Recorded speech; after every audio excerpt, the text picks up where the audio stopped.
अस्सलाम वालेकुम जनाब, खैरियत से हैं? ठीक है, बहुत शुक्रिया आप सपोर्ट कर रहे हैं चैनल को। व्यू टाइम बहुत अच्छा है लेकिन व्यूवर नज़र नहीं आता। बहरहाल ये मैं बात बार बार इसलिए कहता हूँ कि मैं खुद हैरान होता हूँ कि यार ये चक्कर क्या है। और मुझे टेक्निकल जो लोग हैं उन्होंने कहा कि आप करते रहो, ये कुछ चक्कर होता है, लेकिन ये होता है कि कुछ टाइम के बाद जाके खुद ही ठीक हो जाता है। अच्छा, इंटरेस्टिंग न्यूज़ है और वो न्यूज़ ये है कि डार साहब जो गए हैं और दीगर जो पाकिस्तान में जो इस वक्त में एक्टिविटीज़ हैं गवर्नमेंट की तरफ से, इस्टेब्लिशमेंट की तरफ से, ये सारे एक पेज पर और एक तरीक़ेकार के साथ चल रहे हैं। इख्तलाफात की बातें जो उनसी हैं वो मुख्तलिफ जगहों से निकल रही हैं लेकिन बेसर व पैर बेबुनियाद हैं। बहरहाल मैं आपको पीछे जो एक स्टोरी चल रही है वो मैं आपको बताता हूँ, और वो है इंडिया से मुतालिक। इंडिया में कुछ ऐसा रुझान पाया जाता है कि दो तबकाती निज़ाम बना है और बहुत शिद्दत के साथ बना है, और जो जो दूसरा तबका यानी कि पिसा हुआ तबका, उसने कुछ ऐसी मूवमेंट मौजूद है कि जिसको अब रोका नहीं जा सकता। यानी कि एक जुल्म, एक तकलीफ की एक ऐसी सूरत हाल जो मोदी साहब ने क्रिएट की, और एक ही मेंटल अप्रोच थी इसराइलियों की यानी कि यहूदियों की, और यहाँ पे ये हिंदुत्वा की। तो आहिस्ता आहिस्ता मोदी साहब ने ये तरीकाकार अप्लाई किया जो आप कह लें यहूदियों का था। अब एक बड़ी और यानी कि तादाद में बड़ी और एक ऐसी ताकत जिसको पूरी दुनिया से सपोर्ट हासिल है, जिनके नुमाइंदे पूरी दुनिया में मौजूद हैं, और वो अमलन जो आप कह लें कि टॉप दुनिया की जो लीडरशिप है उसको वो हाईजैक कर चुके हुए हैं। यानी कि अगर आप पूरे यूरोप, अमेरिका, ऑस्ट्रेलिया यहाँ पर देखें तो कोई इनके बगैर हिल भी नहीं सकता। अफ्रीका के अंदर देखें कि इन्होंने क्या बर्बरियत फैलाई है, और पीछे कौन है? कहा जाता है ब्रिटिश कंपनियां। ब्रिटिश कंपनियों के पीछे कौन है? ये सारा जो मेटल्स और प्रेशियस स्टोन्स का जो कारोबार है जिसमें डायमंड वगैरह ये सारे आ जाते हैं, पीछे कौन है? ये कंपनियां किसकी हैं? इनको होल्ड कौन करता है? इसी से ब्लैक और वाइट को ब्लैक, और फिर ब्लैक को वाइट कर दिया जाता है, और ये ही पसे पर्दा जो ना स्टोरियां चल रही होती हैं। लेकिन इंडिया क्या ऐसा कर सकने में कामयाब रहा? देखिए, बहुत सारी सनत जो उनसी है जो इंडिया की है वो चाइना अपने अंदर ले जा चुका हुआ है, और अभी कंपटीशन वो दे नहीं रहा, लेकिन देने पर आए तो वो बहुत अच्छे तरीके से दे सकता है। अब मैं आपको बताता हूं कि इंडिया के अंदर, इंडिया के लिए फैसला क्या हुआ। इंडिया को अब इसके अपने हाल पर छोड़ दिया जाएगा। वो जो सहूलत जो दी गई थी, और वो दी गई थी इसलिए कि आप चाइना को इंगेज करोगे। इंगेज करना तो दूर की बात, इन्होंने चाइना को उस मकाम पर तक पहुंचा दिया जहां पर तस्वर भी नहीं था। यानी कि बजाय के इंगेज करते इन्होंने फैसिलिटेट किया, खुद जो ना लंबे पड़ गए, अपना फायदा सोचा।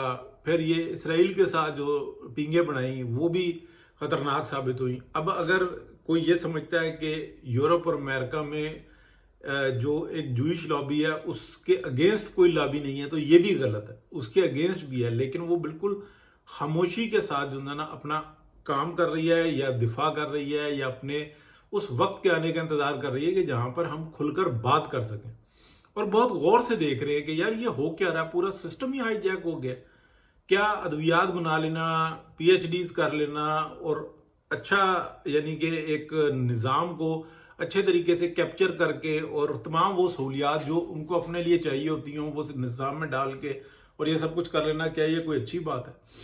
तो एक लॉबी तो वो कहती है कि बस जो इस वक्त हुकूमत में है वो मफलूज हैं, बिल्कुल जो ना हाथ पैर खड़े हुए होते हैं, और वो ये कहते हैं जो चाहो कर लो, हमारी जरूरत ही नहीं है कि हम कर सकें, पूरा निज़ाम गिर जाएगा। लेकिन दूसरी ताकत तो ये कहती है कि निज़ाम गिरेगा तो ये जाएंगे कहाँ पे? क्योंकि दूसरी साइड जो उनसी है ना, जो कमिंग सुपर पावर है, वो कौन सी है? वो है चाइना। अच्छा, चाइना के आगे इस वक्त में जो रशिया की भी अगर देखें तो वो रशिया एक खास तरीकेकार के साथ अपनी अहमियत बना रहा है, लेकिन वो अपने सर्वाइवल की जंग लड़ रहा है और बड़े बेहतरीन तरीके से लड़ रहा है। प्यूटन का जो मामला मिजाज है वो ऐसा नहीं है कि जिसको हम समझते हैं कि शायद ये बर्बरियत फैला रहा है। नहीं, उसने यूक्रेन में जो कुछ किया वो उनकी अपने फ्यूचर के लिए बहुत जरूरी था।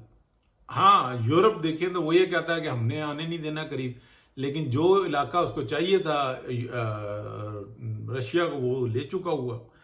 اب میں پھر دوبارہ جو ہے نا ریپیٹ کرتا ہوں کہ انڈیا اب اس مقام پر جانے والا ہے کہ جہاں پر اس کا جو معاملہ ہے وہ حصوں میں تقسیم ہوگا، یعنی کہ ایک بات ہوتی ہے کہ پوری قوت کے ساتھ وہ لگے پڑے تھے کہ بلوچستان کو جو ہے نا کسی طریقے سے سپریشن موومنٹ اور ایسی باتیں کر کے، حالانکہ اسٹیٹ ٹیررزم تھا، یعنی کہ انڈین ٹیررسٹ اسٹیٹ وہاں پر ٹیررزم کر رہی تھی، لیکن پوری دنیا نے آنکھیں بند کی ہوئی تھی، ان کے مفادات۔ لیکن ابھی کیا صورتحال ہوئی ہوئی ہے؟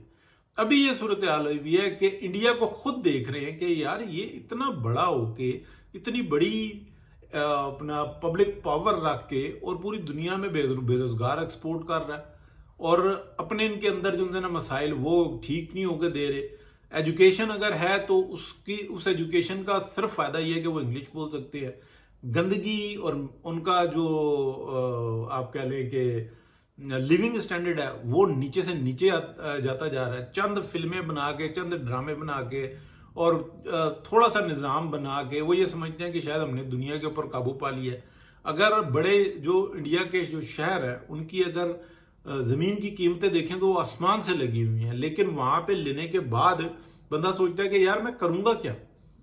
اگر اسی کے اگینسٹ جو ہے نا، اگر آپ پاکستان کے اندر دیکھیں تو زمین و آسمان کا فرق ہے، فیسلٹیز ہیں، لوگوں کا معیار زندگی ہے، کیا سائز کے اعتبار سے اور آبادی کے اعتبار سے کوئی فرق ہے؟ اتنا بڑا فرق نہیں ہے۔ پاکستان زیادہ کنجسٹڈ ہے بنسبت انڈیا کے، حالانکہ انڈیا کتنی زمین و آسمان کا فرق ہے، لیکن کیا انہوں نے صرف اور صرف ٹورزم کو اور لالچ کو فروغ دے کے اور ہر جگہ سے پھڑ لو کے نعرے لگا کر کوئی کچھ حاصل کیا؟ تو اب دنیا جو ہے نا اس کو بالکل کسی اور طرف سے دیکھ رہی ہے۔ انڈیا کو سہولت ملی تھی کہ وہ چائنا کو قابو کرے، چائنا کو قابو کرنا تو دور کی بات ہے، انہوں نے اپنی حرکتوں سے چائنا کو آسمان کی بلندیوں پر پہنچا دیا ہے۔ ابھی امریکنز اور یورپینز بہت اچھے طریقے سے دیکھ رہے ہیں کہ انڈیا کو فیسیلیٹیٹ کرنے کا فائدہ کوئی نہیں ہے، نقصان ہے، یہ کسی کے بھی نہیں ہے۔ یہ عربوں کے بارے میں، یعنی کہ جو رائے رکھتے ہیں، جو انٹیلیجنس رپورٹ جو پہنچی ہیں، جو میں نے آج سے تقریباً آپ کہہ لیں 1 سال پہلے سے بتانا شروع کی، کہ یہ تو عربوں سے جس قدر نفرت کرتی ہے ہندتوا کہ بس ٹھیک ہے یو اے ای میں کام کرو، لوٹو، ایک دن ان کو ہم نے بنجر کر دینا ہے، یہاں پہ بھوک ننگ کا بازار ہوگا۔ سعودی عرب کے بارے میں بھی، کویت کے بارے میں بھی، پورے مڈل ایسٹ کے بارے میں انتہائی نفرت، لیکن انہی میں رہ کے اور کام کر رہے ہیں اور بڑی بے شرمی کے ساتھ کر رہے ہیں۔ لیکن پاکستان کا اگر دیکھیں تو جتنے مڈل ایسٹ کے لوگ ہیں، ٹھیک ہے کہ انڈینز کے مقابلے میں پاکستانی ان سے ہیں، وہ محنت کش زیادہ ہے، لیکن آنیسٹ ہیں، وہ کسی سے نفرت نہیں کرتے، لائل ہے۔ لیکن یہاں تو معاملات ہی بالکل الٹ ہے۔ بہت شکریہ جی، اللہ حافظ۔